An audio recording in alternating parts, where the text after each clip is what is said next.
রহমত পূর্ণ হোক প্রভাত আমার, তাহাজ্জুদ আর ফজরের অভ্যাস আছে যার, রহমত পূর্ণ প্রভাত হয় তার। আলহামদুলিল্লাহি রাব্বিল আলামিন, আসসালাতু ওয়াসসালামু আলা সাইয়্যিদিল মুরসালিন, আম্মা বা'দু, ফাউযু বিল্লাহি মিনাশ শাইতানির রাজীম, বিসমিল্লাহির রহমানির রহিম। আসসালাতু ওয়াসসালামু আলাইকা ইয়া রাসূলুল্লাহ ওয়া আলা আলিকা ওয়া আসহাবিকা ইয়া হাবিবাল্লাহ। আসসালাতু ওয়াসসালামু আলাইকা ইয়া নবিয়াল্লাহ ওয়া আলা আলিকা ওয়া আসহাবিকা ইয়া নূরাল্লাহ। মাদানী চ্যানেলের দর্শক শ্রোতা, আলহামদুলিল্লাহ আবার উপস্থিত হয়েছি রহমতপূর্ণ প্রভাত অনুষ্ঠান নিয়ে।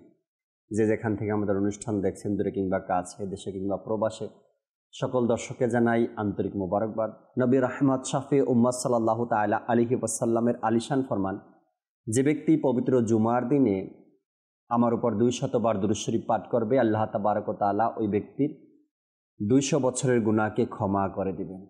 সাল্লু আলাল হাবিব সাল্লাল্লাহু তাআলা আলা মুহাম্মদ সাল্লাল্লাহু তাআলা আলাইহি ওয়াসাল্লাম। দর্শক, রহমতপূর্ণ প্রভাত অনুষ্ঠান ইনশাআল্লাহ তাবারক ওয়া তাআলা আজকে আমাদের সাথে হাফেজ শোয়েব ভাই আছেন। আমরা কোরআনে পাকের তেলাওয়াত শুনবো তার থেকে। এরপরে হামদে বারি তাআলা, নাতে রসুলে মকবুল সাল্লাল্লাহু আলাইহি সাল্লাম আলোচনা করার জন্য একটি বিষয় নিয়েছি। আজকে আপনাদেরকে জানাবো কোন বিষয় নিয়ে আলোচনা করছি, আর সাথে থাকবে কল, SMS। অনুষ্ঠানের শেষ পর্যন্ত সাথে থাকার নিয়ত করে নিন। আল্লাহ চাই ইনশাআল্লাহ তাবারক ওয়া তাআলা অনেক কিছু জানার আছে, অনেক কিছু শেখার আছে আজকের অনুষ্ঠান থেকে। দেরি না করে যাবো শোয়েবের কাছে, কোরআনে পাকের তেলাওয়াত শুনি, এরপরে আজকের যে বিষয় নিয়েছি তাও শুনবো, আর হামদে বারি তাআলাও শুনবে ইনশাআল্লাহ তাআলা। জি শোয়েব ভাই, কোরআনে পাকের তেলাওয়াত শুনিয়ে দিন আমাদের। আউযু বিল্লাহি মিনাশ শাইতানির রাজীম, বিসমিল্লাহির রহমানির রহিম। আলা ইন্না আউলিয়া আল্লাহি লা খাউফুন عليهم لا خوف عليهم ولا هم يحزنون الذين آمنوا وكانوا يتقون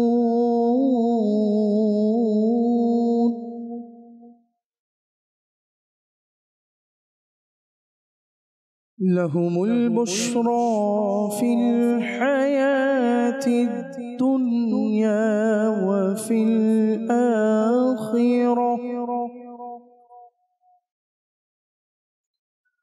لا تبديل لكلمات الله ذلك هو الفوز العظيم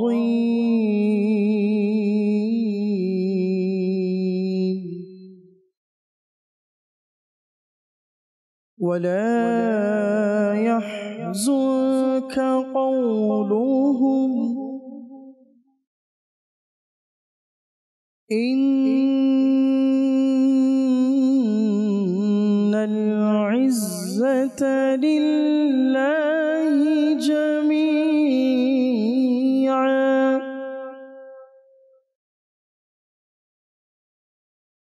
هو السميع العليم.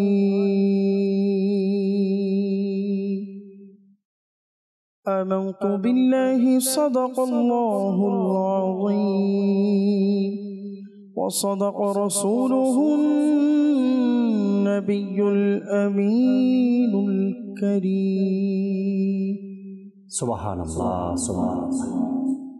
পবিত্র কোরআনে পাকের কিছু আয়াতে কারিমার তেলাওয়াত আমরা শ্রবণ করলাম। শুরুর দিক থেকে তো পরিচিত আয়াতই ছিল সর্বসাধারণের কাছে আউলিয়া কেরামের শানে। চমৎকার কিছু আয়াত, যদি আমাদের তর্জমা জানা থাকতো, হয়তো তেলাওয়াত শোনার পাশাপাশি আমাদের তেলাওয়াত শুনতাম, এর পাশাপাশি তর্জমা জানা থাকলে সেই তর্জমার দিকেও আমাদের দৃষ্টি যেত যে এই আয়াতে পাকের মধ্যে আল্লাহ তাবারক ওয়া তাআলা এই কথাগুলো ইরশাদ করেছেন। তারপর আল্লাহ চাই হয়তো আজকের আলোচনায় এই আয়াতে কারিমার তর্জমা আমরা শুনতে পাবো, আল্লাহ চাই ইনশাআল্লাহ তাআলা। বিষয়টাই এমন বিষয় নিয়েছে এভাবে, এমন কোনো আউলিয়া কেরামের ব্যাপারে আজ পর্যন্ত কেউ কলম উঠাতে পারেনি যে এই আল্লাহর ওলি শরিয়ত বিরোধী কোনো কাজ করেছে। আল্লাহ তাবারক ওয়া তাআলার নেক বান্দারা 100% শরিয়তের উপরে আমলদার ছিল। আর কোনো ব্যক্তি শরিয়তের খেলাফ করে, শরিয়তের বিপরীত কাজ করে, শরিয়তের বিরুদ্ধে গিয়ে আল্লাহ তাআলার নেককার বান্দা হয়েছে বা ওলি হয়েছে বা আউলিয়া হয়েছে, এমনটাও ইসলামের মধ্যে নেই। ইসলামের সৌন্দর্য এটাই, ইসলামের হাকিকত এটাই, যে ব্যক্তি আল্লাহ তাবারক ওয়া তাআলার দেয়া শরীয়তের উপর আমল করেছে, আল্লাহ তাবারক ওয়া তাআলা তাকে বন্ধু বানিয়ে নিয়েছেন। আর আল্লাহ যাকে বন্ধু বানিয়ে নিয়েছেন তাকেই আমরা আউলিয়া কেরাম বলি, তাকেই আমরা অলিগণ বলি। আজকের বিষয় দর্শক শ্রোতা, শরীয়তের উপর আউলিয়া কেরামের আমল।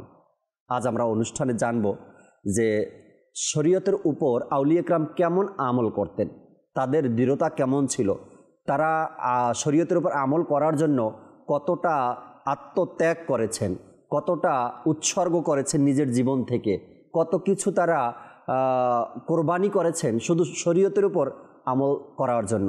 কারো ব্যাপারে পাওয়া যায় শরীয়তের একটা মাসালা সে অস্বীকার করলে তাকে মুক্ত করে দেওয়া হতো, তাকে আজাদ করে দেওয়া হতো, কিন্তু একটা মাসালার উল্টা বয়ান সে করবে না বিদায় তাকে জেলে যেতে হয়েছে, হাজত খাটতে হয়েছে।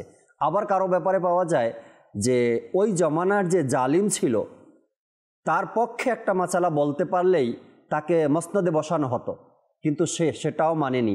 একটা মাসালার কেন আমি ভুল উত্তর দিব, তার পক্ষে কেন আমি যেতে যাব? আল্লাহ তাআলার হুকুমের পক্ষে থেকেছেন আর এর জন্য তাকে দুনিয়া থেকে বিদায় নিতে হয়েছে, এমনও হয়েছে।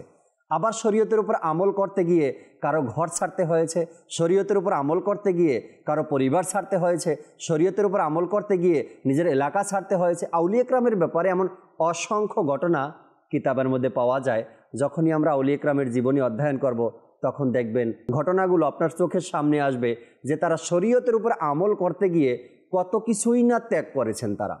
কেননা শরীয়তের উপর আমল করা মানেই হলো আল্লাহ তাবারক ওয়া তাআলার হুকুমকে পালন করা। কেন এই শরীয়তের উপর আমল করার জন্য আল্লাহ হুকুম দিয়েছেন, আল্লাহ রসুলে মকবুল সাল্লাল্লাহু আলাইহি সাল্লাম বলেছেন। আজকে ইনশাআল্লাহ তাবারক ওয়া তাআলা মুবাল্লিগে দাওয়াত ইসলামী হাসান আত্তারি ভাই আমাদের সাথে আছেন এবং কামরুজ্জামান মাদানী ভাই আমাদের সাথে আছেন। আমরা উভয় মুবাল্লিগ থেকে আজকের যে বিষয় নিয়েছি শরীয়তের উপর আমল, আউলিয়া কেরামের আমল, এ নিয়ে আল্লাহ চাই ইনশাআল্লাহ তাআলা চমৎকার কিছু তথ্য জানবো, শুনবো, শিখবো। সাথেই থাকুন। চলুন আলোচনায় যাওয়ার পূর্বে শোয়েব ভাই থেকে আমরা একটি হামদে বারি তাআলা শ্রবণ করি, এরপর ইনশাআল্লাহ তাআলা আলোচনা শুনবো, করব। জি শোয়েব ভাই। সাল্লাল্লাহু আলাইকা ইয়া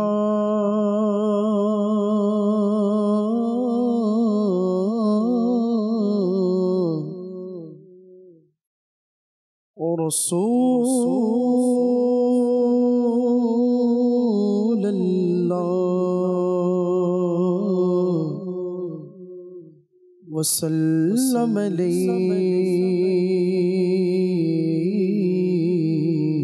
ইয়া হাবিবাল্লাহ। अल्लाह अल्लाह किए जाने से अल्लाह न मिले,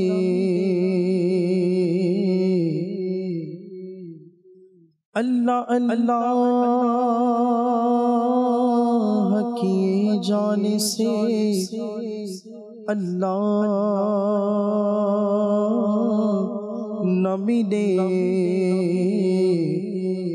अल्लाह वाले हैं जो अल्लाह से मिला देते हैं। अल्लाह वाले हैं जो अल्लाह से मिला देते हैं। सल्लल्लाहु अलैहि या رسول الله وسلم عليك يا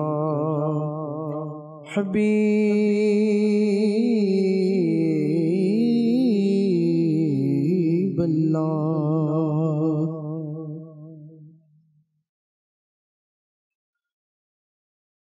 الله الله الله الله الله الله الله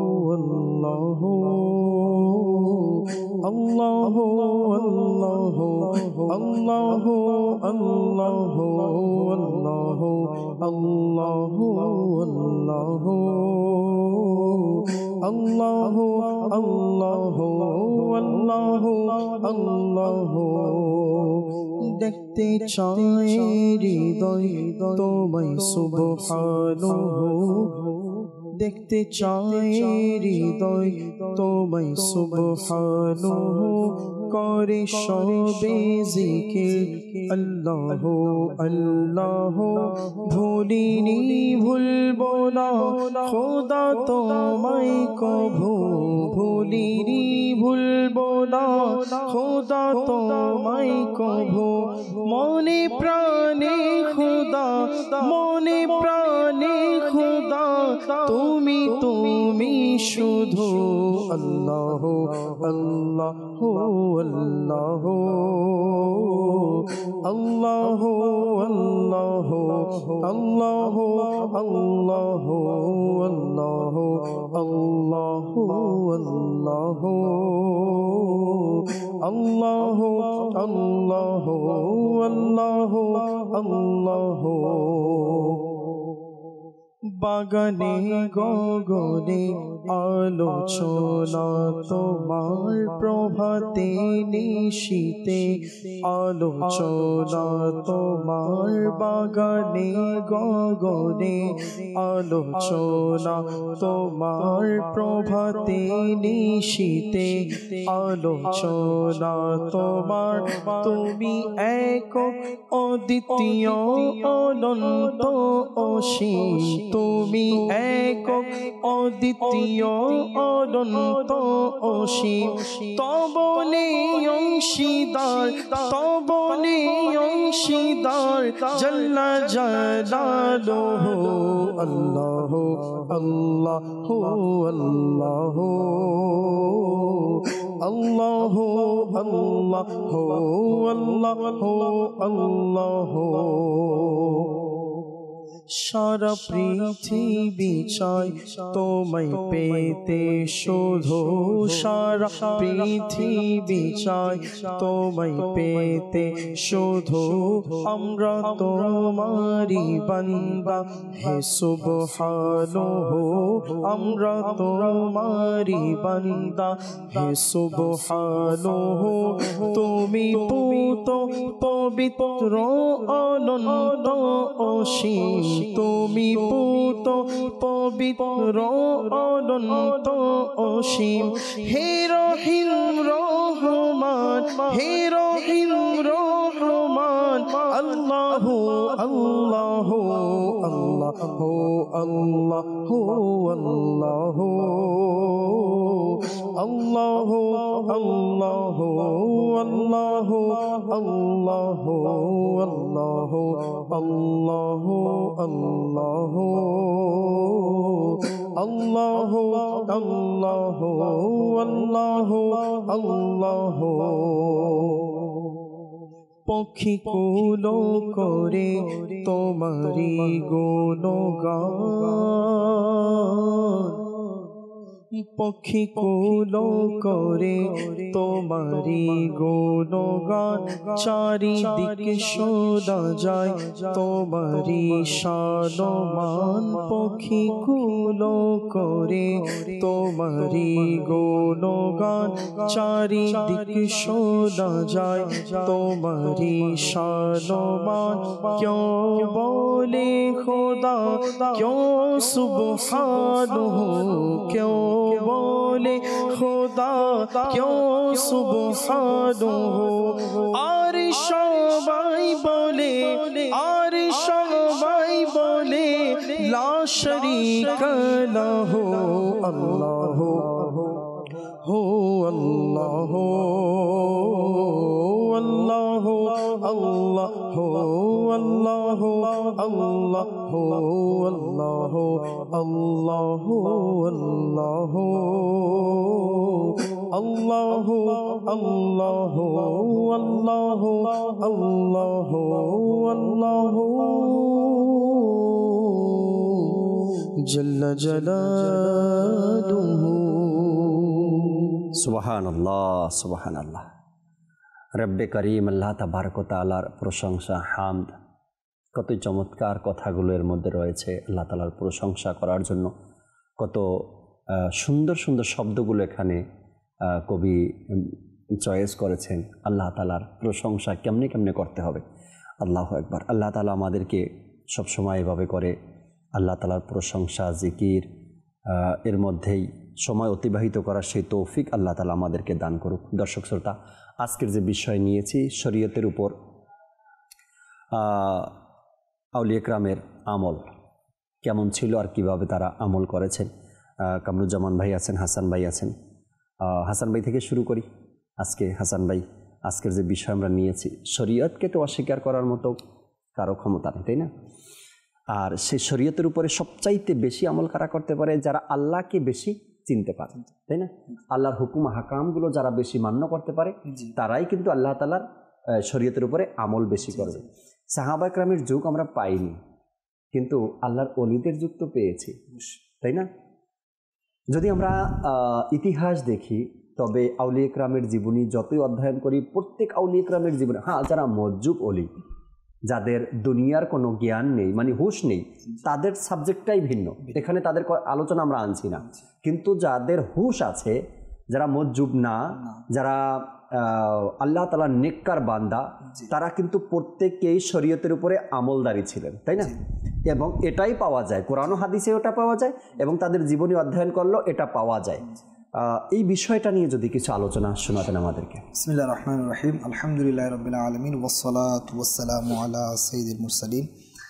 আলহামদুলিল্লাহ, আজকে যে বিষয়টি নেওয়া হয়েছে অত্যন্ত সুন্দর একটি বিষয়, কারণ আমরা প্রত্যেকে আউলিয়া কেরামকে মহাব্বত করি। জি। এখন আমি আউলিয়া কেরামের সংজ্ঞা যদি না জানি এবং তিনাদের সম্পর্কে যদি তিনারা কিভাবে আমল করেছেন, তিনাদের আমলের ধরন কেমন ছিল, তিনারা শরীয়তের উপর কেমন পাবন্দির সাথে তিনারা আমল করতেন, এটা যদি আমরা নাই জানি, তো মুহাব্বতের বহির্প্রকাশ যেটাকে বলে আর কি অনুসরণ করা করব কিভাবে? তো আসুন আমরা শুরুতেই কোরআনের একটি আয়াত দ্বারা আমরা আউলিয়া কেরাম সম্পর্কে জেনে নেই। আল্লাহ তাআলা সূরা ইউনূসের ৬২ নং আয়াত আল্লাহ তাআলা ইরশাদ করেন, বিসমিল্লাহির রহমানির রহিম, আলা ইন্না আউলিয়া আল্লাহি লা খাউফুন আলাইহিম ওয়ালা হুম ইয়াহজানুন। এর অনুবাদ হচ্ছে, শুনে রাখো, নিশ্চয় আল্লাহর বন্ধুগণের কোনো ভয় নেই এবং না তারা চিন্তিত হবে। অর্থাৎ আল্লাহর যারা বন্ধু হন, ওলি হন, তিনারা আল্লাহ তাআলার ভয়ে এত ব্যস্ত থাকেন যে দুনিয়াবি কোনো ভয় তিনাদেরকে স্পর্শ করে না, এবং তিনারা আখিরাতের ধ্যানে এত চিন্তিত থাকেন যে দুনিয়াবি কোনো চিন্তা তিনাদেরকে স্পর্শ করে না। তো ওনারা দুনিয়াবি জীবন যখন যাপন করেন, তো অবশ্যই মুসিবত তো আসবে না। তখন তিনারা কি করেন? তিনারা জানেন যেটা আল্লাহ তাআলার পক্ষ থেকে, এই জন্য তিনারা সবর করেন, তিনারা চিন্তিত হন না। আর আল্লাহর ওলি কাকে বলে? যদি আমরা আল্লাহর ওলির সংজ্ঞা শুনি, তো কুরবান আশ্চর্য হবেন যে আল্লাহর ওলি কাকে বলে। আল্লাহর ওলি থেকে শরীয়তের উপর আমল ছুটে যাবে, এটা হতেই পারে না। শরীয়তের আমল তো ছুটেই না, বরং তিনারা এমন সকল আমলকে নিজের উপর আবশ্যক করে নেন যেগুলো আমরা করিও না, চিন্তাতেও আসে না। অনেকে এইসব আমল সম্পর্কে জানেও না। এমন কিছু আমলের উপর নিজেদের উপর আবশ্যক করে নেয়। তিনারা ফরজ তো অবশ্যই আদায় করেন। তো আসুন শুরুতে আমরা আল্লাহর ওলির সংজ্ঞা শুনি। আল্লাহর ওলি কাকে বলে? দাওয়াত ইসলামের যিনি মুফতি কাসিম সাহেব, ওনার তাফসিরের কিতাবে অনেক সুন্দর করে এর সংজ্ঞা তুলে ধরেছেন। আমি ইনশাআল্লাহুল কারীম হুবহু বলার চেষ্টা করছি। ওলি তিনি হন যিনি ফরজ সমূহ আদায় করে আল্লাহর নৈকট্য লাভ করেছেন। সুবহানাল্লাহ। অর্থাৎ আল্লাহ তাআলার নৈকট্য লাভের একটা মাধ্যম হলো ফরজের উপর আমল। জি, ফরজের উপর। ফরজ আদায় না করে আল্লাহর নৈকট্য আশা করা এটা কোশ্চিনকালেও সম্ভব নয়। আচ্ছা, এরপর বলছেন যে আল্লাহ তাআলার হুকুম পালনে ব্যস্ত থাকে, শরীয়ত পালনে কি থাকে? ব্যস্ত থাকে। আচ্ছা, তিনাদের দিল আল্লাহ তাআলার জালালের নূরের পরিচয়ে মগ্ন থাকে, তারা সব সময় আল্লাহ তাআলাকে জানতে চায়। সুবহানাল্লাহ, আল্লাহু আকবার। এবং যখন তিনারা দেখেন তো আল্লাহ তাআলার কুদরত সমূহ দেখেন। আচ্ছা, যখন শুনেন তখন আল্লাহ তাআলার আয়াত সমূহ শুনেন। আল্লাহু আকবার। এবং যখন চলাফেরা করে তখন তা আল্লাহ তাআলার আনুগত্যই করে। শরীয়তের উপর তিনাদের চলাফেরা, শরীয়তের বাহিরে আউলিয়া ইকরামের চলাফেরা কখনোই হয় না। এরপর বলছেন যে যখন তিনারা চেষ্টা করে কোনো কিছু করার জন্য, তখন তা এমন কাজে করে, এমন কাজের মধ্যে চেষ্টা করে যেটা আল্লাহ তাআলার নৈকট্যে পৌঁছে দেয়। রাইট। আমাদের অবস্থা দেখে বিপরীত আমরা দেখি, আমাদের সব চেষ্টা দুনিয়া অর্জন করা, কিন্তু আল্লাহর ওলি যারা হয় তাদের চেষ্টা হলো আল্লাহকে পাওয়া, তাদের গন্তব্য হলো আল্লাহ পর্যন্ত পৌঁছানো। এরপর বলছেন যে আল্লাহর ওলিগণের আরো গুণ হলো যে তারা কখনোই আল্লাহর জিকিরে ইবাদতে ক্লান্ত হয় না। সুবহানাল্লাহ, তাদের মধ্যে ক্লান্তি ভাব আসে না। আমাদের মধ্যে পার্থক্যটা বুঝতে আমাদের ক্লান্তি চলে আসে। আমরা একটু পার্থক্য বোঝার চেষ্টা করি যে আল্লাহর ওলি যারা হন তারা কখনো আল্লাহর ইবাদতে ক্লান্ত হয় না। এমন মানুষ আপনি দেখবেন যারা দুনিয়াবি কোনো বিষয়ের উপর কি যেন বলে মহাব্বতকারী হয়, তারা রাত দিন এক করে দেয় সেটা পাওয়ার জন্য। হ্যাঁ, কোনো পরিশ্রমী মনে হয় না তাদের। আরো নিজেকে সান্ত্বনা দিতে গিয়ে বলে যে কিছু পেতে হলে তো কিছু হারাতে হয়, এমন কথা বলে নিজেকে সান্ত্বনা দেওয়ার জন্য। আর এই দুনিয়াবি ক্ষেত্রে আমাদের কোনো অলসতাও আসে না, আমাদের কোনো ক্লান্তিও আসে না। আর আউলিয়া ইকরাম দেখেন ইবাদতের ক্ষেত্রে ছিল তাদের এমনটা, পুরো রাত অতিবাহিত করে দিত, তারপরও ক্লান্তি তাদের আসতো না। এবং তারা রাতকে ছোট মনে করত যে আল্লাহ, তারা যখন শীতকাল আসতো আর একটা ওনাদের মৌসুম, কারণ শীতকালে আপনার দিন থাকে কি ছোট, আপনার রাত থাকে বড়, তারা রাত ভর ইবাদত করতেন। এবং কিছু আউলিয়া ইকরাম এমনও ছিলেন যারা মানে প্রচন্ড রৌদ্রেও কি করতেন? ইবাদত করতেন। এটা তিনারা মজা পেতেন।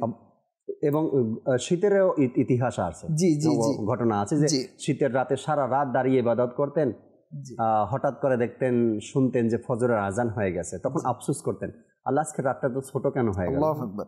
একজন বান্দা যখন এই অবস্থায় পৌঁছে যায় তখন আল্লাহ তাআলা তার অভিভাবক, সাহায্যকারী এবং সহায়ক হয়ে যায়। সুবহানাল্লাহ। এই যে আমরা গুণগুলো শুনলাম একজন ওলির, যে একজন ওলি কেমন হয়, এই গুণগুলো যে ওলির মধ্যে, তিনি তো ওলি যার মধ্যে আসে, তো তখন তিনার অভিভাবক কে হয়ে যায়? আল্লাহ হয়ে যায়, তিনার সাহায্যকারী আল্লাহ হয়ে যায়।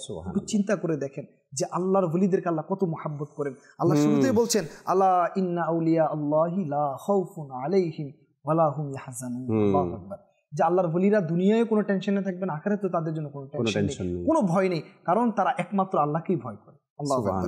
তো এই যে আল্লাহর ওলিদের শরীয়তের উপর আমল কোনো অবস্থায় তিনাদেরকে শরীয়ত থেকে কখনো বিচ্যুত কখনোই পারবে না, এটা আর কখনো হয়নি। আমি শুরুতেই বলছি যে যারা শরীয়ত বিরোধী কাজ করবে সে কখনো ওলি না, ওলি হতে পারবে না। যদি সে দাবি করে এটা, আপনি দেখছেন কোনো ব্যক্তিকে সে শরীয়ত বিরোধী কাজ করছে, শরীয়ত বিরোধী কাজ কি একটু ইজি করে বলতে চাই, সেটা অনেক মানুষকে দেখবেন সে ওলি দাবিও করে, আবার আল্লাহ তাআলার পানা কিছু তাবিজ কবজের জন্য মহিলাদের সাথে সাক্ষাৎ করে।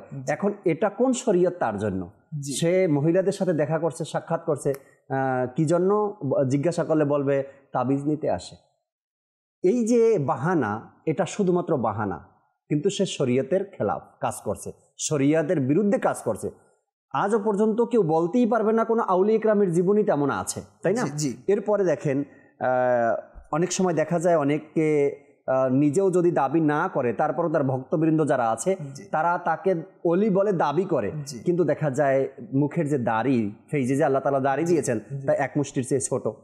এখন এটা তো মানে সশরীরে আমরা দেখছি যে সে কেমন একটা আমল করছে, শরীয়ত বিরোধী আমল, যেখানে শরীয়ত বলছে এক মুষ্টি দাড়ি রাখতে হবে, সেখানে সে এক মুষ্টির যে দাড়ি ছোট করছে, খাটো করে রাখছে, এবং তার ভক্তবৃন্দ যারা আছে তারা ওই ব্যক্তিকে মানুষের সামনে, সাধারণ মানুষের সামনে ওলি বলে পরিচয় দিচ্ছে।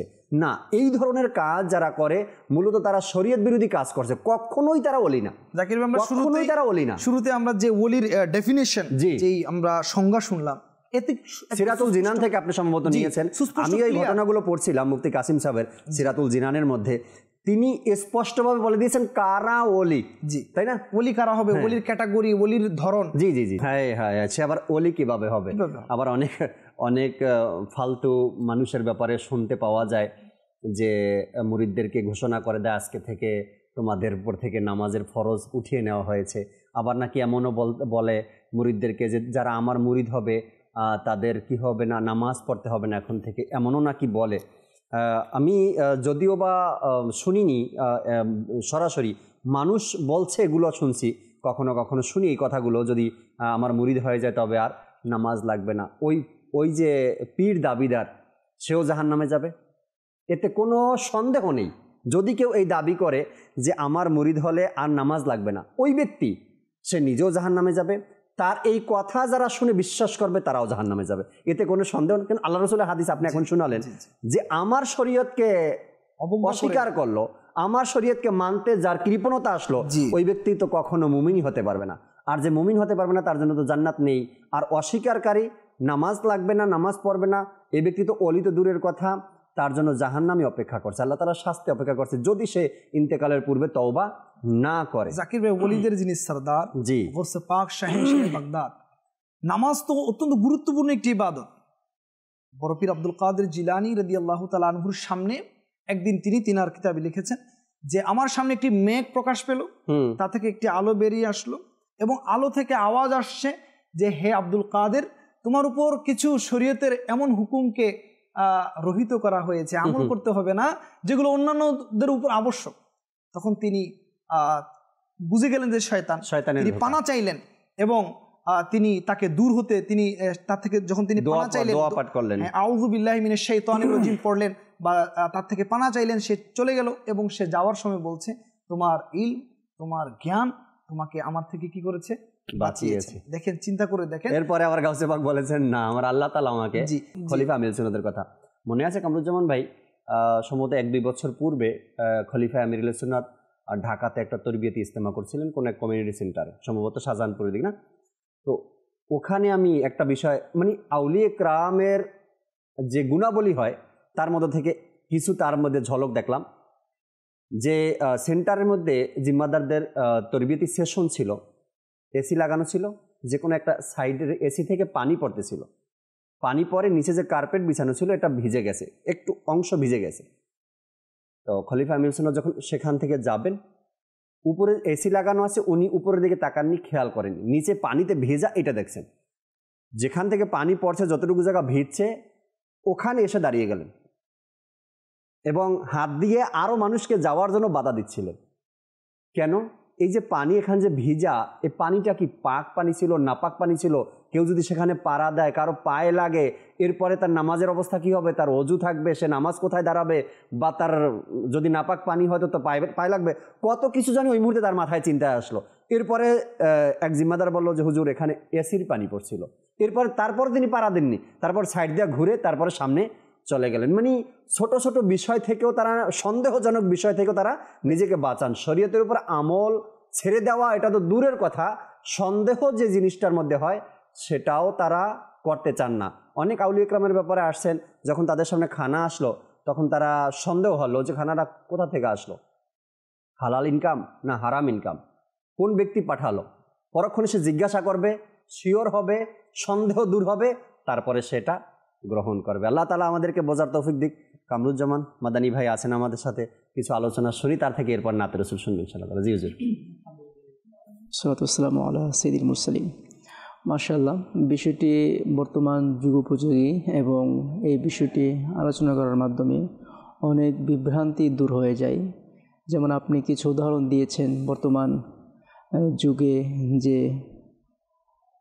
শরীয়তের উপরে থেকে যে শরীয়ত বিরোধী যে কার্যকলাপগুলো করা হয় তাদের বিরুদ্ধে আপনি কথা বলেছেন। তো যাই হোক, বর্তমানকেও আমরা যদি যুগের পর যুগ দেখি, আউলিয়া কেরাম ইবাদত করেছেন, আউলিয়া কেরাম শরীয়তের উপর আমল করেছেন। যেটা বারংবার উঠে আসছে যে আউলিয়া কেরাম শরীয়ত বিরোধী কাজ করবে, এটা কখনো প্রশ্নই আসে না। আউলিয়া কেরাম সর্বদা আল্লাহ পাকের ইবাদতে ছিলেন, শরীয়তের উপর পাকাপোক্ত আমল ছিলেন। এক হচ্ছে শরীয়তের উপর আমল, যেটি হচ্ছে আপনার ফরজ এবং ওয়াজিব। জি। আউলিয়া কেরাম ফরজ ওয়াজিব কখনো ত্যাগ করেনি, কেউ বলতে পারবে না। আবশ্যক আউলিয়া কেরাম ফরজ এবং ওয়াজিব আদায় করেছেন, পাশাপাশি আউলিয়া কেরাম সুন্নত এবং নফল আদায় করেছেন। জি, শুধু তাই নয়, আউলিয়া কেরাম যে তাকওয়া যে বিষয়টি, সন্দেহযুক্ত যে বিষয়গুলো, এগুলো থেকে আউলিয়া কেরাম বেঁচেছেন, যেটা আপনি কিছুক্ষণ পূর্বে উদাহরণ দিয়েছেন। তা আউলিয়া কেরামের বৈশিষ্ট্য হচ্ছে তারা শরীয়তের উপর পাকাপোক্তভাবে আমল করবে। আর আমলের ব্যাপারে আল্লাহ সুবহানাহু ওয়া তাআলা কুরআনে পাকের মধ্যে একাধিক আয়াতে কারিমা ইরশাদ করেন, যেমনটি আল্লাহ সুবহানাহু ওয়া তাআলা সূরা নাহলের ৯৭ আয়াতে কারিমার মধ্যে ইরশাদ করেন, বিসমিল্লাহির রহমানির রহিম, মান আমিলা সালিহাম মিন যাকারিন আও উনসা ওয়া হুয়া মুমিনুন ফালানুহইয়ান্নাহু হায়াতান তাইয়্যিবা। আল্লাহ সুবহানাহু ওয়া তাআলা ইরশাদ করছেন, মান আমিলা সালিহান, যে ব্যক্তি নেক আমল করবেন, মিন যাকারিন আও উনসা, সে পুরুষ হোক কিংবা মহিলা, ওয়া হুয়া মুমিনুন, সে যদি মুমিন হয়, ফালানুহইয়ান্নাহু হায়াতান তাইয়্যিবা, তাহলে আমি তাকে উত্তম জীবন দান করব, উত্তমভাবে আমি তাকে জীবিত রাখব। আর অপর হাদিসে পাকের মধ্যে এসেছে, হযরত কাতাদা রাদিয়াল্লাহু তাআলা আনহু বর্ণনা করেন, মান কানা ইউরিদুল ইজ্জাতা আজ্জাজ বিতাআতিল্লাহ। হযরত কাতাদা রাদিয়াল্লাহু তাআলা আনহু তিনি বর্ণনা করেন, মান কানা ইউরিদুল ইজ্জাতা, যে ব্যক্তি সম্মান পূর্বক জিন্দিগি চাই, সম্মান চাই, তাহলে সে যেন আল্লাহ পাকের অনুগত্য তালাশ করে, অর্থাৎ আল্লাহ পাকের অনুগত্যের মধ্যে সম্মান রয়েছে। আর কোরআন পাকের এটা এরশাদ হচ্ছে, মান কানা ইউরিদুল ইজ্জাতা ফালিল্লাহিল ইজ্জাতু জামিআ, অর্থাৎ যে কেউ সম্মান চাই, তবে সম্মান তো সব আল্লাহ পাকের কাছে রয়েছে। অর্থাৎ আল্লাহ পাকের ইবাদত যারা করে, আল্লাহ পাকের রিয়াজত সাধনা যারা করে, আল্লাহ পাক তাদেরকে উত্তম জীবন দান করে। যেমন আজকে আমরা আউলিয়া কেরামের জীবনী বা তাদের ইবাদত কেন নিয়েছি, তারা আল্লাহ পাকের ইবাদত করেছে, শরীয়তের উপর আমল করেছে। ফালানুহইয়ান্নাহু হায়াতান তাইয়্যিবা, আল্লাহ সুবহানাহু ওয়া তাআলা তাদেরকে উত্তম জীবন দান করেছেন। কেন? তারা আল্লাহ পাকের ইবাদত করেছে।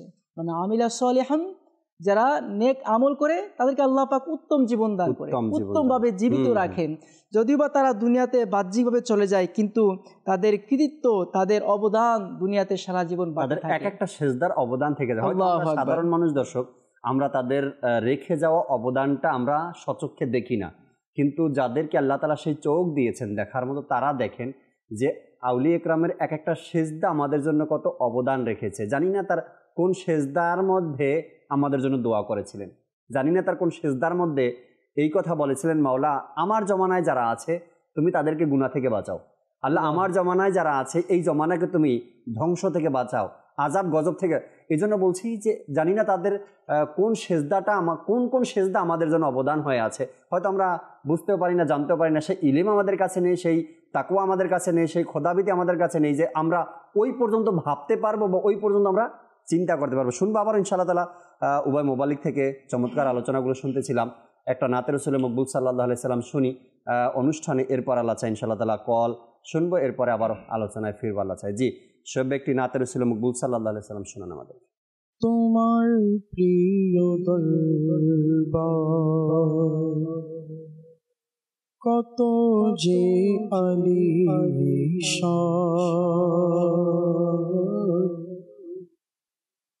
ফিরে না খালি ক্যোं হে হাবিবে রহমান, তোমার প্রিয় দরবার কতই যে আলিশান, ফিরে না কেহ হে হাবিবে রহমান, তোমার প্রিয় দরবার।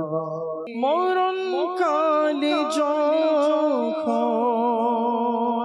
ধোঁকা দিবে শয়তান, দেখা দিয়ে তুমি করো রক্ষাই মান। মরণ কালে যখন ধোঁকা দিবে শয়তান, দেখা দিয়ে তুমি করো রক্ষাই মান।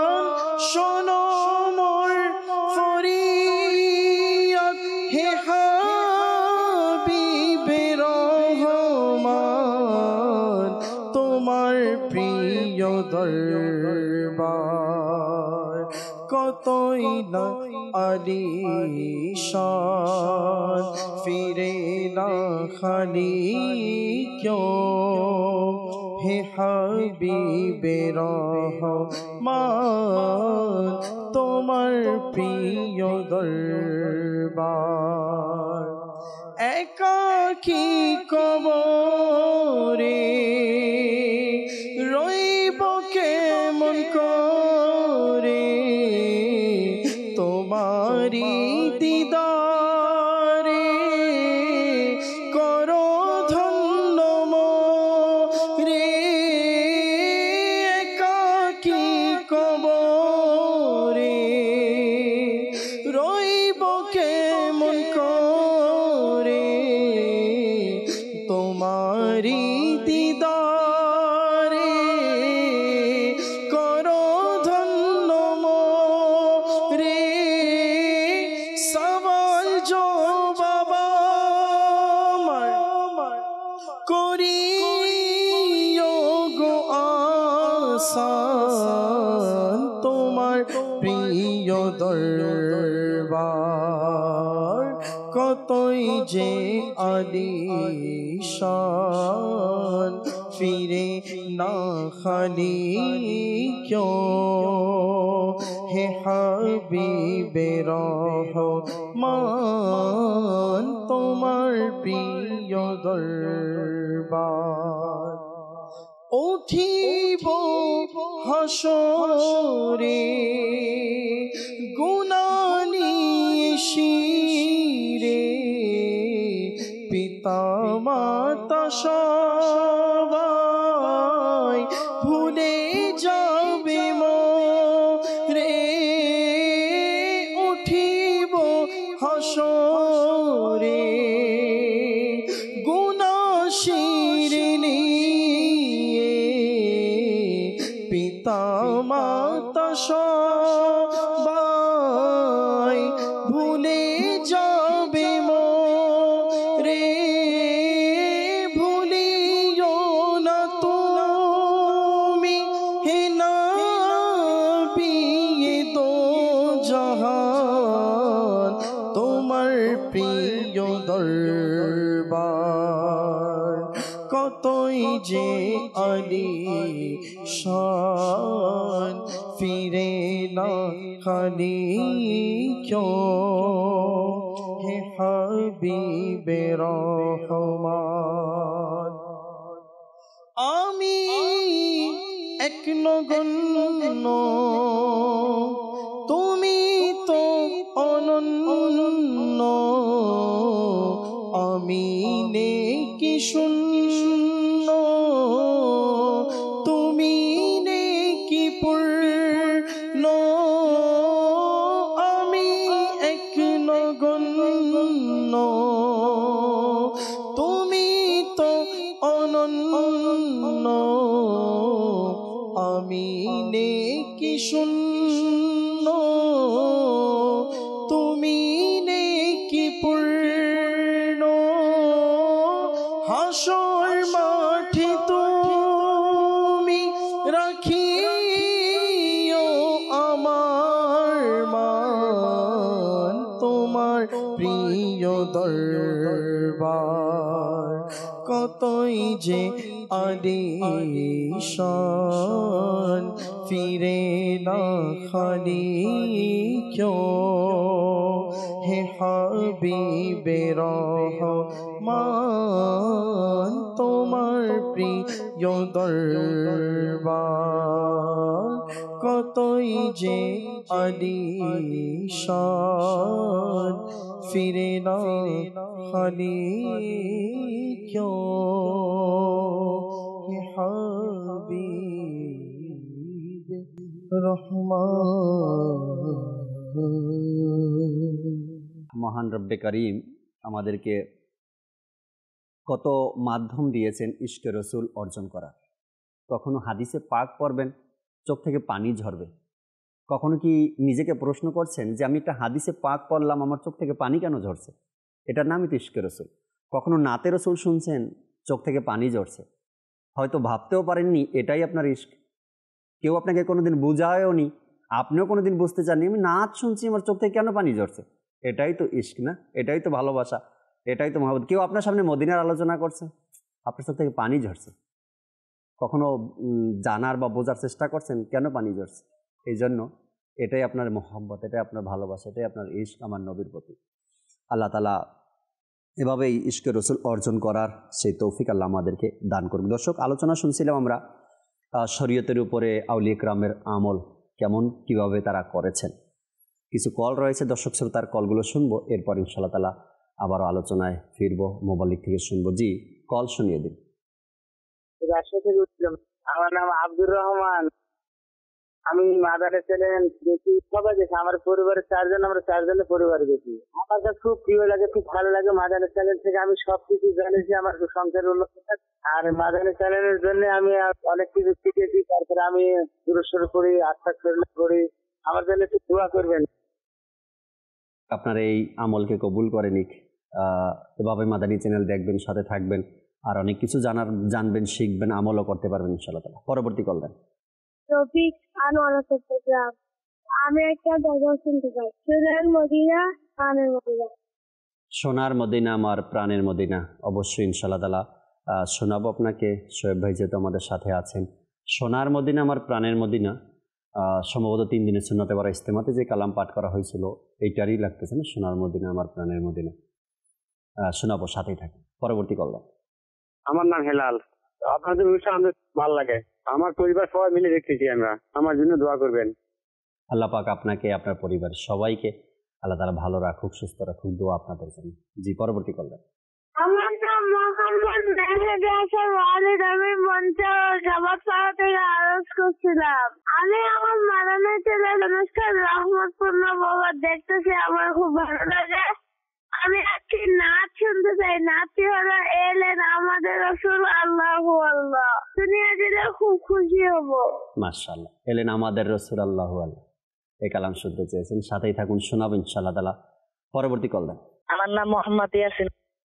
আপনাদের এই মাদানী চ্যালেঞ্জটা আমাদের কাছে অনেক ভালো লাগে। আমার মামা কাছে আমার জন্য একটু দোয়া করবেন, এবং আমরা যেন এই মাদানী চ্যালেঞ্জ থেকে যা শিখছি এটার উপরে যেন আমরা আমল করতে পারি। ইনশাআল্লাহ তাবারাক ওয়া তাআলা শোনাবো, সাথেই থাকতে হবে। আপনার আমল ধারাবাহিকভাবে করতে হবে, কন্টিনিউ ধারাবাহিকভাবে আমলগুলো করতে হবে, যতটুকুই করি। একটি হাদিসে পাক হয়তো বারবার শুনছেন, আমল যদিও কম হয় আর যদি ধারাবাহিকভাবে হয় সেটাই আল্লাহ তাআলার পছন্দনীয় আমল। আপনি একদিনে অনেক আমল করবেন, এরপরে আবার ছেড়ে দিবেন, আবার করবেন, আবার ছেড়ে দিবেন, এরকম না। ধারাবাহিকভাবে অল্প আমল হলেও যেন ধারাবাহিকভাবে আমরা করি, এটারই উৎসাহ দেওয়া হয়েছে হাদিসে মোবারকার মধ্যে। যে আরেকটি কল আমাদের শুনে। আমার নাম মোহাম্মদ রিয়াদ আহমেদ। আমি একটি গজল শুনতে চাই, মদিনা মদিনা আমাদের মদিনা। মদিনা মদিনা আমাদের মদিনা, শোনাবো, সাথেই থাকুন। পরবর্তী কল। আমি রাজশাহী থেকে বলছি, আমার নাম তানভীর। আমি একটি নাচের রাসূল শুনতে চাই। নূর নবী এসেছে, সারা জাহান দেখো কিরকম নূর ছেড়েছে। মাশাআল্লাহ মাশাআল্লাহ। কোন দিক থেকে শুরু করেছিলেন আর কোথায় গিয়ে শেষ করেছেন? ছোট মানুষ তো, তারপরও সাহস আর আগ্রহ নিয়ে কল এবং নাতে রাসূল শুনতে চাওয়া, আল্লাহ তাআলা বরকত দিক। এই তো চলে আসছে আলা হযরতের মাস চলতেছেন, সফর মাস, এরপরেই রবিউল আউয়াল মাস। আর মাদানী চ্যানেলে সোশ্যাল মিডিয়াতে তো এখন থেকেই প্রচার প্রসার শুরু হয়ে গেছে মিলাদুন নবীর। আল্লাহ চাই ইনশাআল্লাহ তাআলা আপনাকে এই কালাম শোনাবো আমরা। দর্শক, আলোচনা কিছু শুনি আর মোবাইল লিগ থেকে, যে বিষয় নিয়ে আমরা আলোচনা করতেছিলাম, শরীয়তের উপরে আউলিয়া কিরামের আমল কেমন ছিল। প্রায় সময় এই বিষয়গুলো সামনে আসে হাসান ভাই। যদি দেখি ইমামে আজম রাহমাতুল্লাহি তাআলা আলাইহি, তিনি শরীয়তের উপর আমল কেমন করছেন। আচ্ছা, এক হলো শরীয়তের উপর আমল করা, আর আরেকটা হলো যে কোরআনে পাকের মধ্যে আল্লাহ ইরশাদ করেছেন মুত্তাকি হওয়া, তাকওয়াবান হওয়া, মুত্তাকি হওয়া। ইমামে আজম রাহমাতুল্লাহি তাআলার ব্যাপারে পাই আমরা এনার জীবনী অধ্যয়ন করলে যে কাপড়ের ব্যবসা ছিলেন তার, এবং যে কাপড়টার মধ্যে কোনো দোষ আছে, ত্রুটি, হ্যাঁ, এটা বিক্রি করার সময় কাস্টমারকে ক্লিয়ার বলে দেওয়া যে আপনি কাপড়টা নিতে চান, এই কাপড়টার সুতা কিন্তু একটু মোটা, আপনি এই কাপড়টা নিতে চান, এটার এই সমস্যা, এটা নিতে চান, এটা কিন্তু ডেট ওভার হয়ে গেছে, এতদিন পুরানো কাপড় আছে, মন চাইলে আপনি নেন, না মন চাইলে না নেন।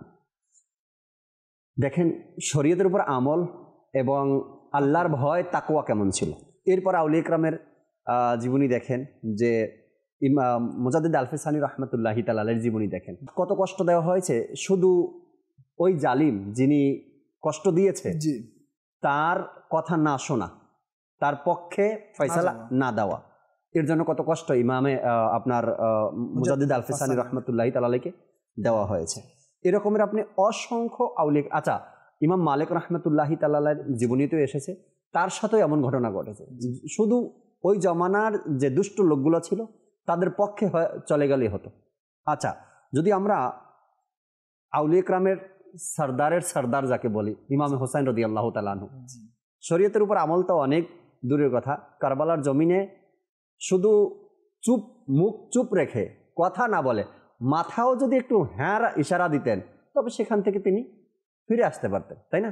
কিন্তু হয়ে যেত শরীয়ত বিরোধী, কারণ ওখানের মসনদে যারা ছিল তাদের কাজই তো এমন ছিল, শরীয়ত বিরোধী কাজ ছিল। আর সেখানে ইমাম হুসাইন রাদিয়াল্লাহু তাআলা আনহু শুধু স্বীকৃতি না, মুখে জবানি না দিয়েও যদি ইশারায়ও দিত, তারপরও সেখান থেকে চলে আসে। কিন্তু নিজের জীবন দিয়েও মানুষকে শিক্ষা দিলেন যে শরীয়তের উপর আমল তোমাকে করতে হবে, যদিও সেখানে জান চলে যায়। আরো কিছু কথা যদি আমাদেরকে শোনাতেন, এরপর ইনশাআল্লাহ অন্যদের কালাম। যেটা বলছিলেন যে তাকওয়া, আল্লাহ ভীতি, আল্লাহ ভয়, ইমাম বুখারী রাহমাতুল্লাহ আলাইহির জীবনীতে একটি ছোট্ট সুন্দর ওয়াকিয়া, সেটা হলো ওনার কাছে কেউ ব্যবসায়িক কিছু পণ্য পাঠালেন। তো যে পণ্যগুলো পাঠিয়েছেন ওই পণ্যগুলো ক্রয় করার জন্য সন্ধ্যায় কিছু ব্যবসায়ী ওনার কাছে আসলেন। আচ্ছা, এসে ইমাম বুখারী রাহমাতুল্লাহ আলাইহিকে বলছেন যে এই ব্যবসায়ী পণ্যগুলা আপনি আমাদের কাছে বিক্রি করে দেন 5,000 দিরহাম লাভের বিনিময়ে। তিনি বললেন আচ্ছা ঠিক আছে, আমি একটু চিন্তা করি, কালকে আপনাদেরকে জানাবো। যখন গতকাল হলো তখন অন্য একটি ব্যবসায়ী দল এসে ইমাম বুখারী রাহমাতুল্লাহ আলাইহিকে প্রস্তাব করলেন যে আপনি এই পণ্যগুলো আমাদের কাছে বিক্রি করে দেন, আমরা আপনাকে 10,000 দিরহাম লাভে এগুলো আপনার থেকে ক্রয় করব। তিনি বললেন না, আমি আপনাদেরকে 10,000 টাকা লাভে বিক্রি করব না, কারণ আমি মনস্থ করেছি, নিয়ত করেছি যে গতকাল সন্ধ্যায় যারা আমার কাছে এসেছে 5,000 টাকা লাভে নিতে চেয়েছে তাদেরকে দিয়ে দেওয়ার জন্য আমি মনস্থ করেছি, নিয়ত করেছি।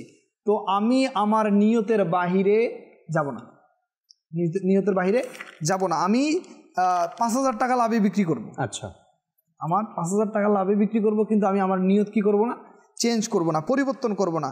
এবং ইমাম বুখারী রাহমাতুল্লাহ আলাইহি উনি বলছেন যে আমি আশা করছি যে আল্লাহ পাকের দরবারে এই অবস্থায় উপস্থিত হব, তিনি আমার থেকে গীবতের হিসেব করবেন না, কেননা আমি কারো গীবত করিনি।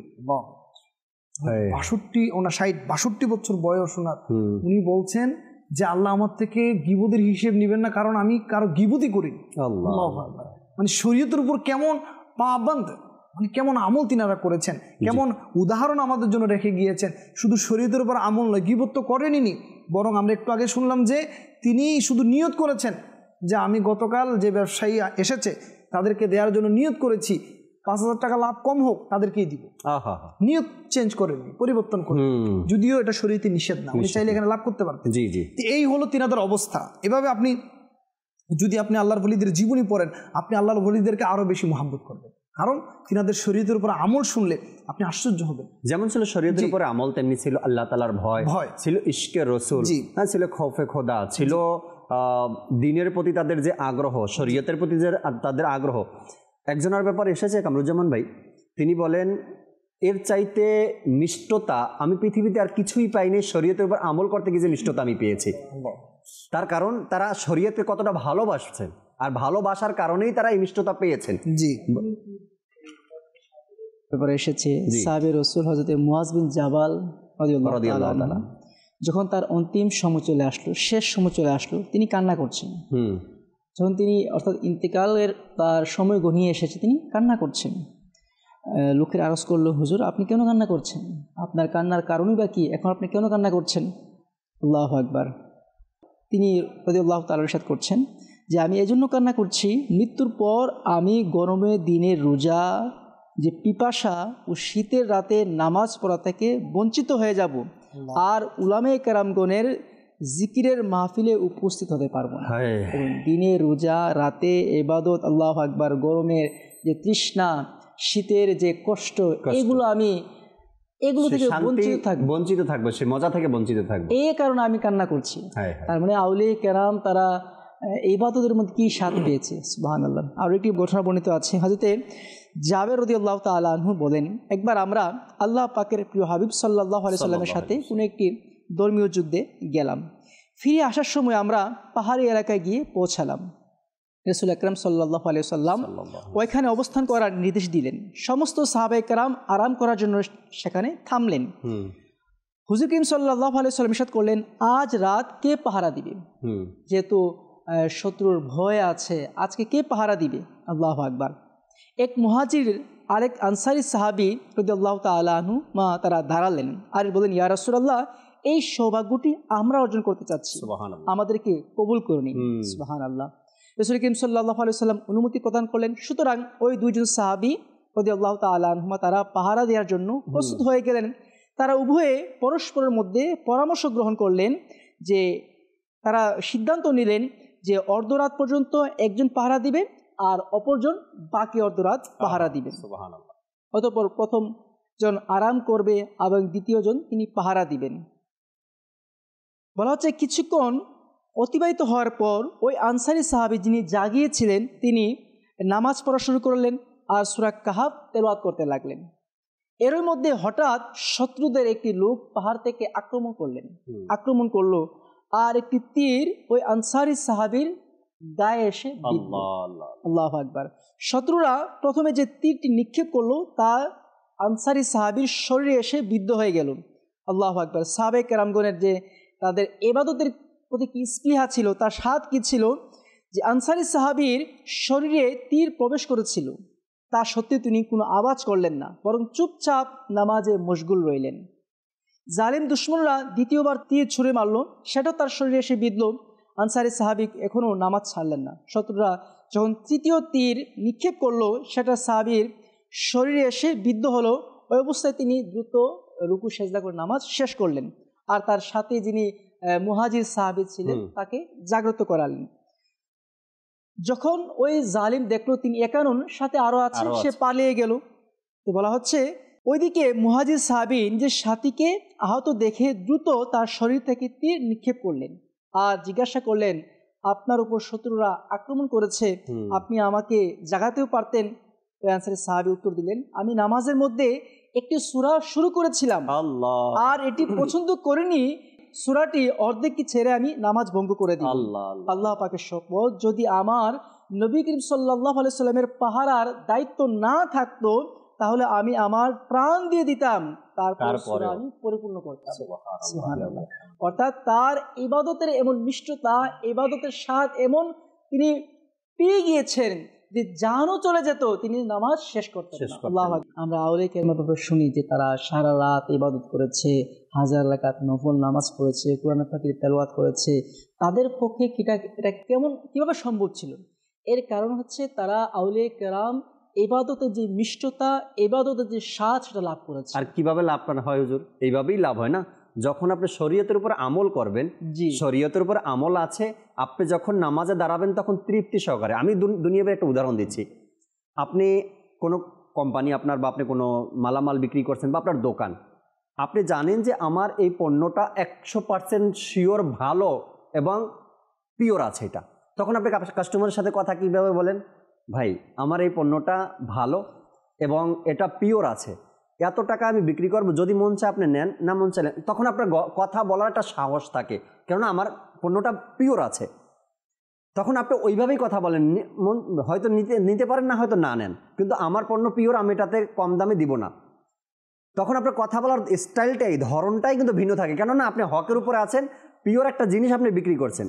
আর যখন ভেজাল থাকে এটার মধ্যে, তখন ওই কাস্টমারের সাথে ভাষায় নম্রিতা চলে আসে, নরম ভাষায় কথা বলে, এবং ওই কাস্টমারের সাথে বারবার তেল মালির যেটাকে বলি না আমরা, যে যেভাবে হোক কাস্টমারকে গছাই দাও, ফাটা হোক, চিরা হোক, নষ্ট হোক, যাই হোক না কেন কাস্টমারকে বুঝাই দেওয়াই তার পাল্লা হলো। এখন আউলিয়া কেরাম যখন শরীয়তের উপর আমল করে, তখন তারা যখন নামাজে দাঁড়ায় না, তখন উৎফুল্লতার সাথে, যখন নামাজে দাঁড়ায় তখন তৃপ্তির সাথে নামাজ আদায় করে।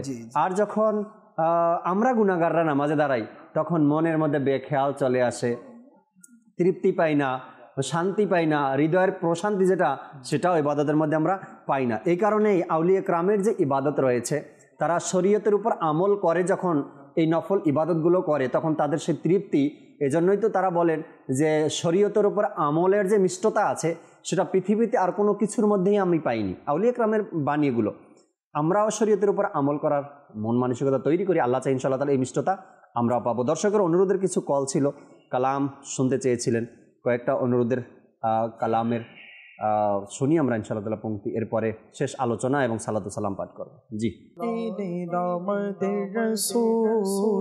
আল্লাহু আল্লাহ জিনি মা আমিনার ফুল, আল্লাহু আল্লাহ জিনি মা আমিনার ফুল, আল্লাহু আল্লাহ আল্লাহু আল্লাহ বলো, আল্লাহু আল্লাহ আল্লাহু আল্লাহ বলো, আল্লাহু আল্লাহ এই আমাদের রাসূল, আল্লাহু আল্লাহ জিনি মা আমিনার ফুল, আল্লাহু আল্লাহ সর্বশ্রেষ্ঠ রাসূলের আগমনে পুরো গিলমান খুশিতে উঠলো মেতে, সর্বশ্রেষ্ঠ রাসূলের আগমনে পুরো গিলমান খুশিতে উঠলো মেতে,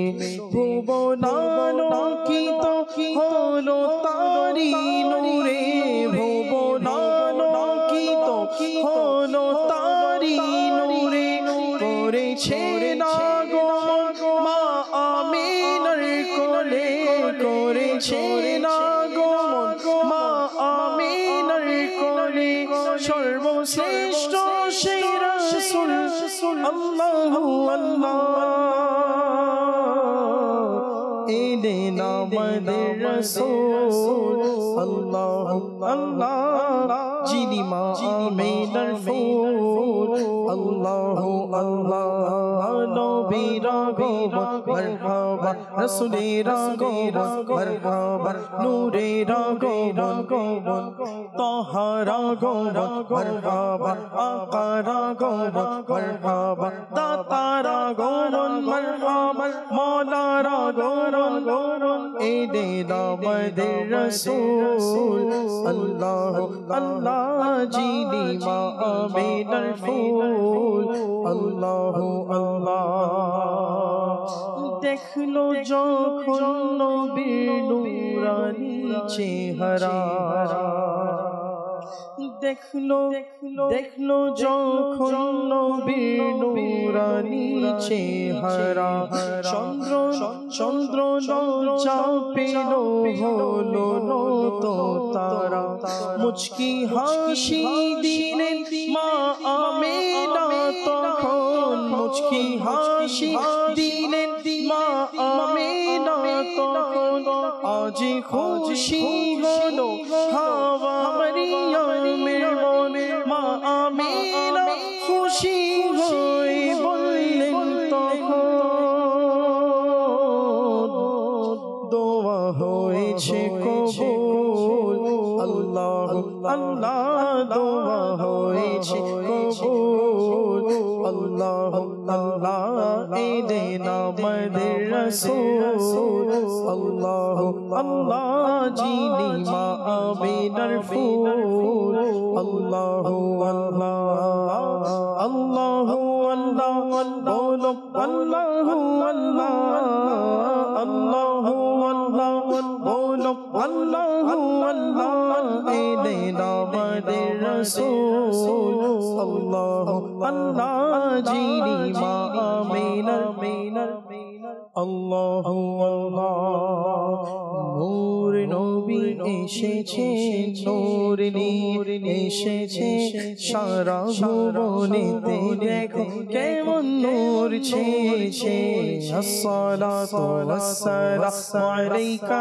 ইয়া রাসূলুল্লাহ আসসালাতু ওয়াসসালামু আলাইকা ইয়া হাবিবাল্লাহ আসসালাতু ওয়াসসালামু আলাইকা ইয়া রাসূলুল্লাহ আসসালাতু ওয়াসসালামু আলাইকা ইয়া হাবিবাল্লাহ যত দিনে চন্দ্র তারা আলো দিতে থাকবে যত দিনে চন্দ্র সূর্য আলো দিতে থাকবে ততদিন মিলাদুন নবী পালন করতে থাকবো নূর নবী এসেছে নূর নূর এসেছে সারা ভুবনেতে দেখো কেমন নূর ছেয়েছে আসসালাতু ওয়াসসালাম ইয়া রাসূলুল্লাহ আসসালাতু ওয়াসসালামু আলাইকা ইয়া হাবিবাল্লাহ নাতে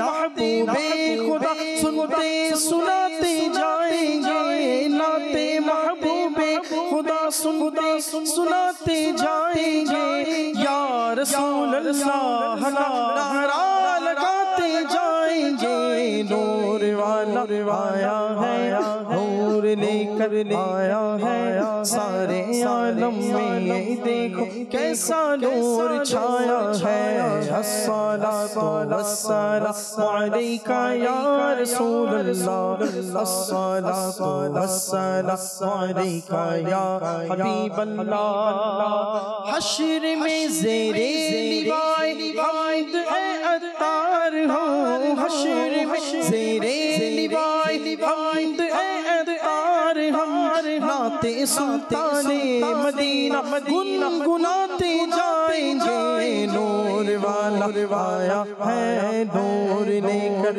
आया है सारे आलम में ये देखो कैसा नूर छाया है अस्सलातु वस्सलामु अलैका या रसूलल्लाह अस्सलातु वस्सलामु अलैका या हबीबल्लाह अस्सलातु वस्सलामु अलैका या रसूलल्लाह अस्सलातु वस्सलामु अलैका या हबीबल्लाह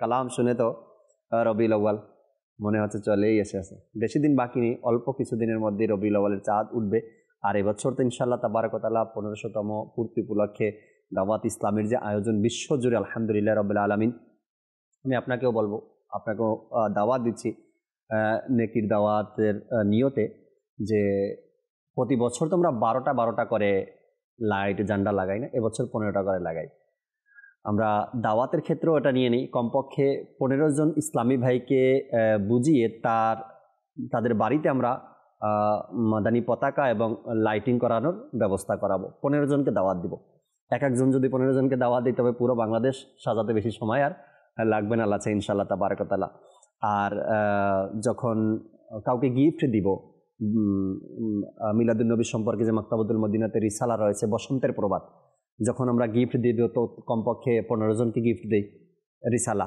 যখন আমরা তাসবিহ মিলাদুন নবীকে কেন্দ্র করে এই 1500তম পূর্তি উপলক্ষে যখন আমরা কাউকে গিফট দিব তাসবিহ তো 15 জনকে দেই ইমামা শরীফ কাউকে গিফট করব তো 15 জনকে করি এভাবে করে এক সংখ্যা নিয়ে নিলাম 1500 পূর্তি উপলক্ষে আমরা 15 জনকে এভাবে করে গিফট করতে পারি নেকির দাওয়াত দিতে পারি আর আপনি আমরাও যখন ঘরের মধ্যে লাইট বা পতাকা লাগাবো তখন আমরা 15টা করে লাগানোর নিয়ত করে নিয়ে এতে করে ইনশাআল্লাহ তাবারক ওয়া তাআলা এক সুন্দর সেটআপ হয়ে যাবে আশা করি ইনশাআল্লাহ তাবারক ওয়া তাআলা আর মাদানী চ্যানেলেও 15 দিন ব্যাপী মিলাদুন নবীর অনুষ্ঠান শুরু হবে হয়তো 28 সফর থেকেই শুরু হয়ে যাবে 27 বা 28 থেকে শুরু হয়ে যাবে মিলাদুন নবীর অনুষ্ঠান অবশ্যই মাদানী চ্যানেলের সাথে থাকবেন শেষ কিছু কথা হাসান ভাই যদি শেয়ার করতেন আমাদের সাথে শুনছিলাম যে আল্লাহ তাআলার দয়া যে আউলিয়া কেরাম এবং শরিয়ত তিনাদের মধ্যে কি মহাব্বত ভালোবাসা কি অন্তরঙ্গতা তিনাদের মধ্যে ছিল যে শরীয়ত নাই আউলিয়া কেরাম আছে এমন হতে পারে না, অর্থাৎ দুটো ওতপ্রোতভাবে জড়িত একটা অন্যটার সাথে। তো আলহামদুলিল্লাহ, আসুন আউলিয়া কেরাম সম্পর্কে আরো একটি সুন্দর ঘটনা শ্রবণ করি। হযরত ওমর রাদিয়াল্লাহু তাআলার জামানায় তিনি মদিনার বাহিরে কোথাও সফরে যাচ্ছিলেন, তো পথের মধ্যে তিনি তাবু গাড়লেন রেস্টের জন্য। তখন তিনি দেখতে পেলেন যে একজন যিনি গোলাম রাখাল, তিনি বকরি চড়াচ্ছেন, ছাগল চড়াচ্ছেন। তো তিনি তিনাকে আহ্বান করলেন যে আপনি আসুন, আপনি আমাদের সাথে খাবারে অংশগ্রহণ করুন। আচ্ছা। তখন তিনি বললেন আমি তো রোজা রেখেছি। ওমর রাদিয়াল্লাহু আশ্চর্য হলেন যে এই গরমের মধ্যে আবার রাখাল, তিনি চড়ান হলো ছাগল, ওনার কাজই তো রোদের মধ্যে মাঠে থাকা, তিনি রোজা রেখেছেন। তো তিনি আশ্চর্য হয়ে তিনাকে পরীক্ষা করার জন্য তাকে বললেন আচ্ছা একটা কাজ করো, আমার কাছে একটা ছাগল, একটা বকরি বিক্রি করে ফেলো। তো তিনি বললেন এগুলোর মালিক তো আমি না, এগুলোর মালিক তো আমার মুনিব, যিনি আমারও মালিক, তিনি এগুলোর মালিক। তখন বললেন তো আমাকে বিক্রি করলে তোমার মালিক দেখবে কোত্থেকে? বলবা যে নেকড়ে খেয়ে ফেলছে বা হারাই গেছে, একটা উত্তর দিয়ে দিবা। তো তিনি উত্তর দিলেন কি, আল্লাহু আকবার, তিনি বললেন যে আল্লাহ কোথায়? ওমর রাদিয়াল্লাহু আনহু বলছেন যে হে ওমর রাদিয়াল্লাহু তাআলা আনহু, আল্লাহ কোথায়? আল্লাহ কি দেখছেন না? তো আল্লাহ তো আমাকে দেখছেন। একটু চিন্তা করে দেখেন তিনার তাকওয়ার কি অবস্থা, কোন পর্যায়ের তাকওয়া, যে কেউ না দেখুক, মুনিব দেখছে না ঠিক, কিন্তু আল্লাহ তো দেখছেন, আমি কখনো এটা করতে পারি না। এই যে শরীয়তের উপর আমল, শরীয়তের বাইরে তিনি জাননি যে এটার মালিক তো আমি না, এটার মালিক তো আমার মুনিব, তিনি সেখান থেকে বের হন তার অনুমতি ছাড়া, তাকে না জানিয়ে আমি আপনাকে এটা আমি দিতে পারি না। এইভাবে করে আপনি আল্লাহু আকবার, আল্লাহর ওলি হওয়ার যেই ওয়াজিফা বা যেটা আমরা বলি আল্লাহ ওলি হওয়ার যেই মাধ্যম, সেটা কি আল্লাহ কোরআন মাজিদে বলছেন। সূরা আলী ইমরানের 31 নং আয়াত আল্লাহ ইরশাদ করছেন, বিসমিল্লাহির রহমানির রহিম, কুল ইন কুনতুম তুহিব্বুনাল্লাহা ফাত্তাবিউনি ইউহিব্বুকুমুল্লাহ। কানজুল ঈমান থেকে অনুবাদ, হে হাবিব সাল্লাল্লাহু আলাইহি সাল্লাম, আপনি বলে দিন হে মানুষগণ, যদি তোমরা আল্লাহকে ভালোবাসতে চাও, আল্লাহকে ভালোবাসো, তবে আমি নবীর অনুসরণ করো, আর যদি তোমরা আমি নবীর অনুসরণ করো তা আল্লাহ তোমাদেরকে ভালোবাসবে। সুবহানাল্লাহ। তো ওলি কিভাবে হয়? ওলি হওয়ার মাধ্যম হলো আমি আল্লাহকে ভালোবাসবো। তো আমি যখন আল্লাহকে ভালোবাসবো, ভালোবাসার একটা ডিমান্ড আছে, চাহিদা আছে, সেটা কি?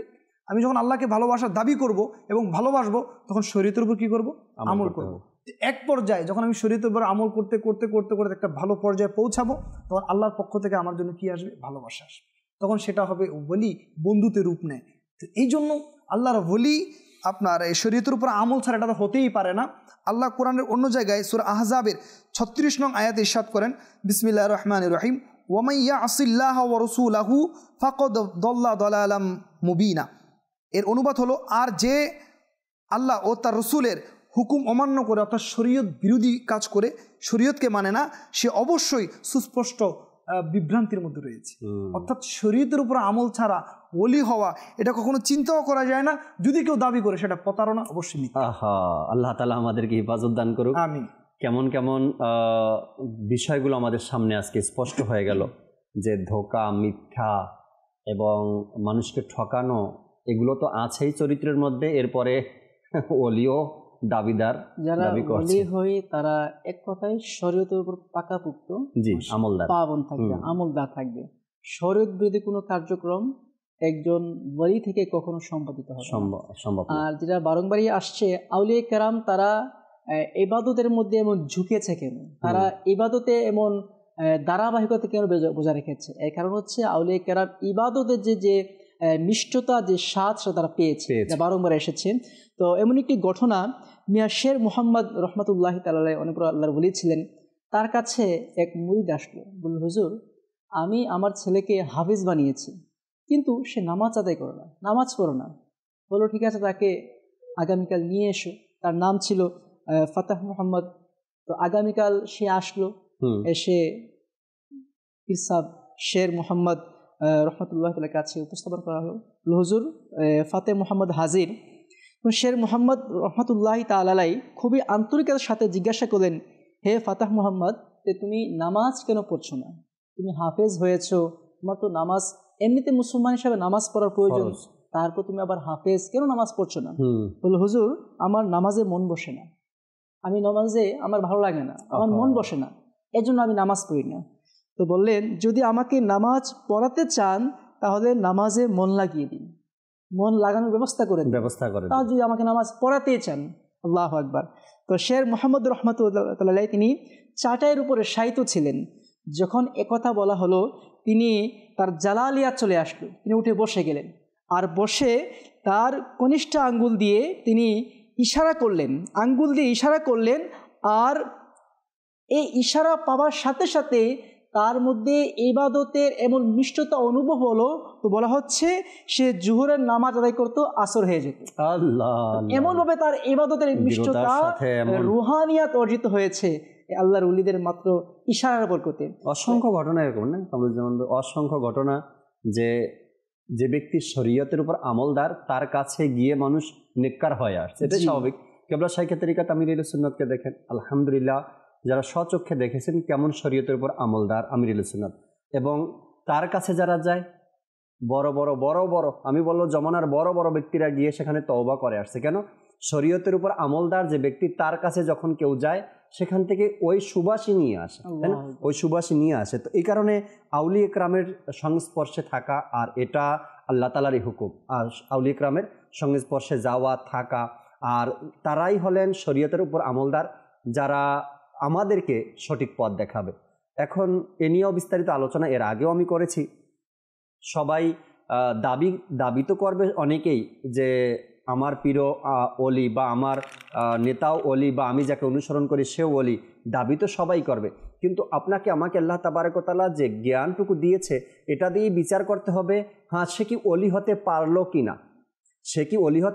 কি না, জাহিরিভাবে সে যদি হারামের সাথে জড়িত হয়, জাহিরিভাবে সে যদি ধোঁকাবাজি করে, জাহিরিভাবে সে যদি বেপর্দা হয়ে যায়, অর্থাৎ অন্য মহিলাদের সাথে তার দাঁড়ানো, কথা বলা, আসা যাওয়া এগুলো, এরপরে মিথ্যা, গীবত, চগলখড়ি, মারামারি, কাটাকাটি এগুলো, তারপরেও কি আপনি আপনার এই অন্ধবিশ্বাসটা আপনি করে নেবেন তারপরে সে ওলি?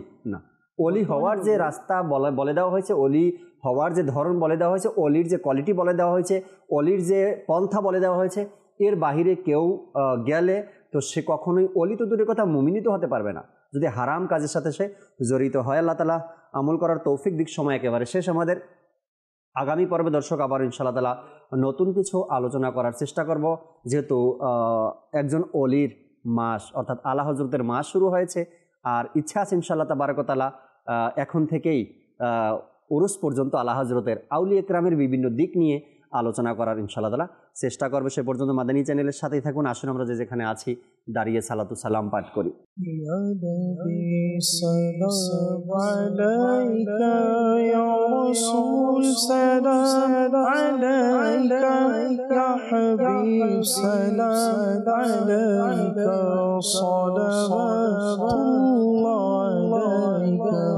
السلام جان عالم السلام امام عالم شاہدی سلطان عالم تم سے ہے سامان عالم یا نبی سلام علیکہ یا رسول سلام علیکہ یا حبیب سلام علیکہ صلوات اللہ علیکہ ہم وہی بشر موبد ہیں تم وہی کانے حیا ہو کیوں رضا مشکل سے ڈریے جب نبی مشکل کشا ہو یا نبی سلام علیکہ یا رسول سلام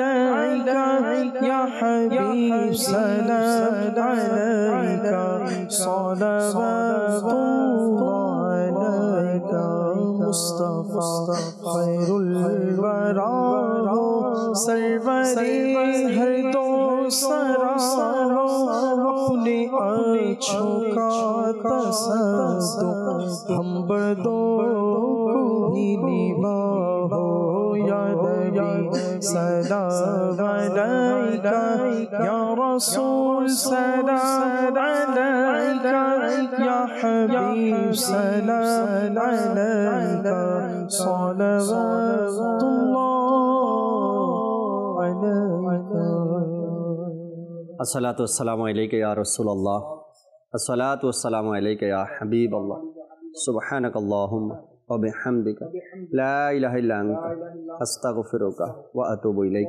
সুবহানাকা আল্লাহুম্মা ওয়া বিহামদিকা লা ইলাহা ইল্লা আনতা আস্তাগফিরুকা ওয়া আতুবু ইলাইক সুবহানাকা আল্লাহুম্মা ওয়া বিহামদিকা লা ইলাহা ইল্লা আনতা আস্তাগফিরুকা ওয়া আতুবু ইলাইক আসসালাতু ওয়াসসালামু আলাইকা নবী আল্লাহ ওয়া আলা আলিকা ওয়া আসহাবিকা ইয়া নূর আল্লাহ লা ইলাহা ইল্লাল্লাহু মুহাম্মাদুর রাসূলুল্লাহ সাল্লাল্লাহু রহমত পূর্ণ হোক প্রভাত আমার তাহাজ্জুদ আর ফজরের অভ্যাস আছে যার রহমত পূর্ণ প্রভাত হয় তার।